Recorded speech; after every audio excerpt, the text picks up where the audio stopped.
Ya, lalu seperti apa dan latihan apa saja yang saat ini tengah dijalani oleh para atlet sepak bola amputasi menjelang laga Piala Asia di Malaysia dan Piala Dunia di Polandia? Untuk mengetahuinya kita telah terhubung dengan Pak Yudi Yahya selaku Ketua Umum INAF. Selamat pagi Pak Yudi, apa kabar Pak? Halo, selamat pagi Mas Endro. Selamat Selamat pagi Mbak pagi. Dika. Salam Sa- olahraga. Salam Salam olahraga Pak olahraga. Yudi. Pak Yudi, sebentar lagi Ya, ini kan ada ajang yang sangat bergengsi ya, ada Piala Asia dan juga Piala Dunia di Polandia 2020. Ini persiapannya sejauh ini bagaimana? Karena kan di tengah pandemi saat ini ada banyak keterbatasan yang tidak bisa dilakukan terutama para atlet yang di lapangan. Ini gimana Pak? ya betul sekali Mas Endro. Kita akan menghadapi Piala Asia itu sebetulnya di tahun ini di Hmm. bulan April, tapi karena pandemi COVID-19 akhirnya kita ditunda sampai batas waktu yang belum ditentukan oleh pihak LOC Malaysia. Dan di tahun 2022 kita juga akan menghadapi Piala Dunia di Polandia. Insya Allah kita akan menjadi peserta di Piala Dunia tersebut. Akibat pandemi ini, jadi kita diundur sampai batas waktu yang belum ditentukan oleh pihak LOC. Otomatis persiapan pra Piala Asia dan Piala Dunia ini terhitung sekitar 2 tahun. Jadi ini jadi apa ya? Jadi tantangan buat kami untuk mempersiapkan segala sesuatunya seperti itu, Mas Hendro. Baik, ini menjelang 2 turnamen bergengsi dan penting gitu ya. Dan ini ada Iya waktu betul Mbak panjang Dika. sekali untuk bisa mempersiapkan para atlet bisa berlaga dan unjuk gigi di 2 turnamen tersebut. Dalam masa pandemi seperti ini, apa saja hambatan atau mungkin kendala yang dihadapi saat latihan? Karena mengingat harus tetap menggunakan protokol kesehatan yang berlaku, mungkin menggunakan masker. Nah ini, apakah ada kendala tertentu atau kendala yang benar-benar signifikan dirasakan oleh para atlet? Iya, jadi selama pandemi COVID-19 ini, pelatih itu mewajibkan para pemain untuk mengirimkan video latihan minimal 10 sampai 15 menit dengan materi yang diberikan oleh pelatih. Jadi dari kita mulai diliburkan selama pandemi ini sampai akhirnya kita di bulan Juli lalu memulai kembali latihan, kita tetap menerapkan protokol kesehatan seperti kita memberikan arahan kepada pemain untuk terus cuci tangan, jaga jarak, pakai masker, atau mungkin ketika nanti diberikan materi oleh pelatih untuk berlatih di rumah dan mengharuskan untuk mengajak pendamping, ya minimal sekali kita mengarahkan para pemain itu untuk mengajak orang rumah, jadi untuk menghindari penularan.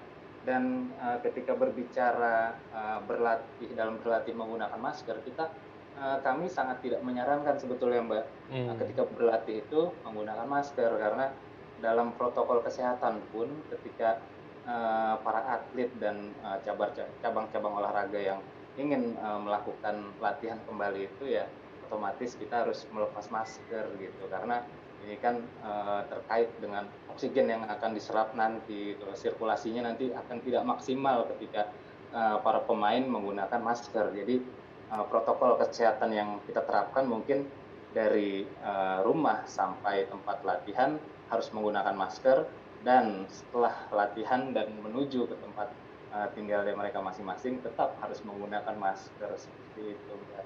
Oke, Baik. baik. Ternyata kalau menggunakan masker itu memang tidak disarankan Karena ya, beda karena olahraga Ya, para betul. atlet dan olahraga kita yang biasa setiap hari Ya, ya. para atlet ini tentu betul, dan ini membutuhkan referensi-referensi dari para dokter, para Betul. ahli gitu. ya. Makanya kami sangat menyarankan para pemain untuk melepas masker lah kalau kita lagi olahraga. Soalnya kan olahraga yang kita lakukan ini kan butuh energi yang Luar lebih biasa ya. Ya. keras gitu. Siap.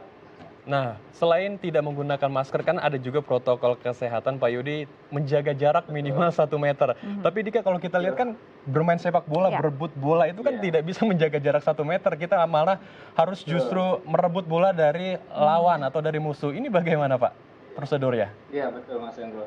Sebetulnya dari Kementerian Kesehatan pun dan dari Kemenpora sebetulnya telah mengeluarkan arahan untuk cabur-cabur mana saja yang mau bisa dimulai untuk melakukan latihan itu olahraga-olahraga yang single gitu. Jadi Hmm. untuk yang sebetulnya olahraga yang kelompok itu eh, tidak disarankan sementara sebetulnya. Tapi karena kita tetap terus menerapkan protokol kesehatan seperti jaga jarak itu kan memang betul apa yang dikatakan Mas Hendro ya, mana mungkin kalau main bola kita harus jaga jarak, sedangkan kita kan maksimal akan menghadapi benturan-benturan gitu. Jadi ya mungkin sebelum penerapan protokol kesehatan itu, sebelum kita melakukan latihan ya paling tidak kita terus mengarahkan teman-teman untuk cuci tangan, menjaga kebersihan, dan minimal sekali teman-teman yang memiliki sarung tangan, pakailah sarung tangan. Jadi setelah latihan mungkin tongkatnya bisa dicuci kembali seperti itu, Mas Hendro. Oke, baik. Kalau dari para atletnya sendiri, Mas, apakah perlu dilakukan rapid test dan swab test dulu sebelum bermain? Karena kan biar men-screening dulu tuh, siapa tahu ada yang memiliki apa ya, Potensi. dampak ya atau potensi yang memiliki COVID-19 atau gimana, Mas? Iya betul, kalau kita untuk melakukan screening dan swab test itu, jadi kita sangat menyarankan teman-teman yang masih berada di daerahnya masing-masing, karena di sepak bola amputasi ini kan bukan saja para pemain yang berasal dari Jakarta ya Mas ya, ada dari Bogor, ada dari Palembang ya, sebagian besar provinsi di Indonesia itu ada perwakilannya di INAF. Jadi kami sangat menyarankan teman-teman yang masih tinggal di luar kota untuk tetap standby dulu di rumah sampai nanti ada arahan dari masing-masing pemerintah untuk mungkin intensitas penularannya itu sudah mulai turun, baru boleh datang kembali latihan. Dan terkait untuk rapid test, kita juga dalam waktu dekat akan bekerja sama dengan Pusrehab Kemenan RI, Rumah Sakit Suyoto, untuk bisa membantu kita untuk swab test gitu Mas. Jadi kami masih melakukan lobby-lobby dengan para pejabat terkait untuk mereka bisa membantu kami dalam setiap minimal sebelum latihan kita diberikan swab test agar ya mencegah penularan COVID-19 ini gitu loh Mas. Jadi kalau misalkan ada yang positif ya otomatis harus langsung di karantina kan, jadi kita nggak mau ada penularan yang signifikan terhadap tim sepak bola amputasi kami. Baik, jadi memang tindakan antisipatif sangat diperlukan ya untuk bisa menjaga kesehatan masing-masing atlet. Terakhir mungkin, ini banyak turnamen yang tertunda. Bagaimana bisa membangkitkan lagi semangat para atlet untuk tetap berlatih walaupun turnamen yang di depan mata belum tahu kapan akan bisa terrealisasi? Ya mungkin kami akan terus dari tim pelatih memberikan materi-materi untuk para pemain untuk dapat mengirimkan video latihan minimal 10-15 menit yang tadi saya sampaikan di depan.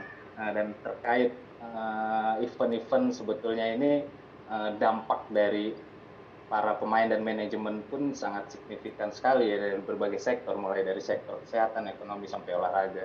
Dan INAF sendiri sudah memiliki agenda-agenda di depan, baik event maupun turnamen di Piala Asia dan Piala Dunia. Dampak dari sponsor dan dukungan dari pihak lain pun terpaksa akan ditunda.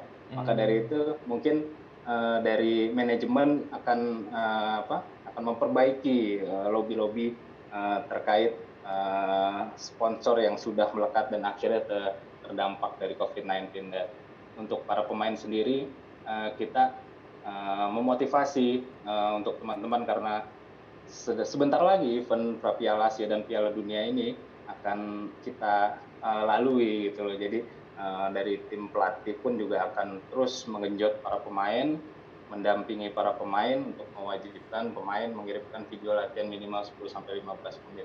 Mungkin itu yang menjadi penyemangat para pemain selama pandemik ini. Mudah-mudahan ke depan pandemik ini akan berlalu dan akan kembali normal kembali, mudah-mudahan. Ini harapan kami semua.